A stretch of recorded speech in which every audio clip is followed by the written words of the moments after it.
Morning and welcome to the show, my friends. Fall is in full swing around here at the New Day studio, and I don't know about you, but I definitely think of pie when I think of fall. Chicken pot pie, apple pie, all the pies. And lucky for me, I've got someone here who probably knows more about pie and the art of making one than anyone. Erin Jeanne McDowell is the author on the book on pie and now the brand new cookbook, Savory Baking. She's here on the couch with me this morning to answer all of my baking questions. Welcome to the show. Thanks for being here. Thank you so much for having me. It's a pleasure to be here. I think the last time I was here, it was only on Zoom, so great to see you in real life. In real form. Yes. Thank you for bringing your new book. It's absolutely beautiful. Tell us all about it.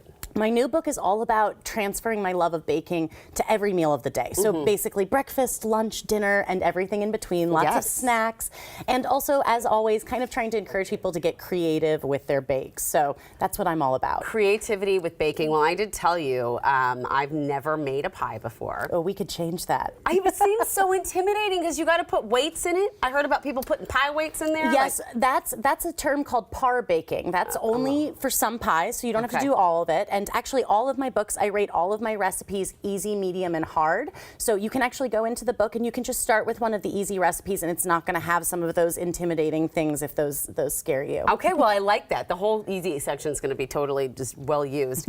What kind of recipes can people find in the new book, Savory Baking? This is so exciting for me because it's actually the first time. I have 3 books, but this is the first time I've really kind of been able to dive into yeast-raised items. So I have a lot of breads in this book. There's soft pretzels, homemade focaccia, both of those you can see on the cover. Things like croissants and so much more. But also a lot of really, really simple recipes. One of my favorites for this time of year is the homemade noodles, which are so simple to make, but they are really thick, chewy noodles like my mom used to make for chicken noodle soup when I was growing up. Wait, so comforting. You bake noodles? You don't bake them, no. In fact, thank you for asking that because there's a chapter in this book called Stovetop Savories. So none of those items are actually baked, but you still have to make a dough or a batter. So it still kind of takes me to that baking place. Yes, if that I agree. makes sense. That is the same arena. I concur. So tell me, what is your favorite thing to make?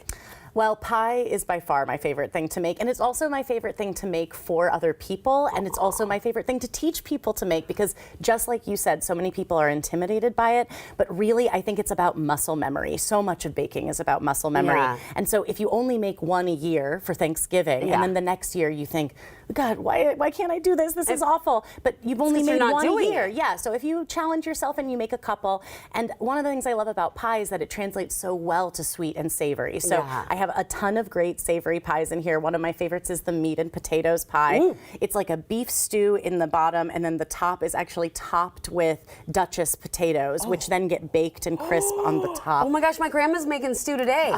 Maybe we should do this. And turn the leftovers into a pie. I have a whole section on that actually eat the stew the first time because grandma's stew. We obviously want to enjoy that exactly as is. And then, you know, turn up those leftovers into a pie and change it on its head. Oh, I'm so excited to dive into this book. And I'm so excited that you're sticking around because you'll be here with Hot Topics. And we're going to have so much fun with that. But first, we've got more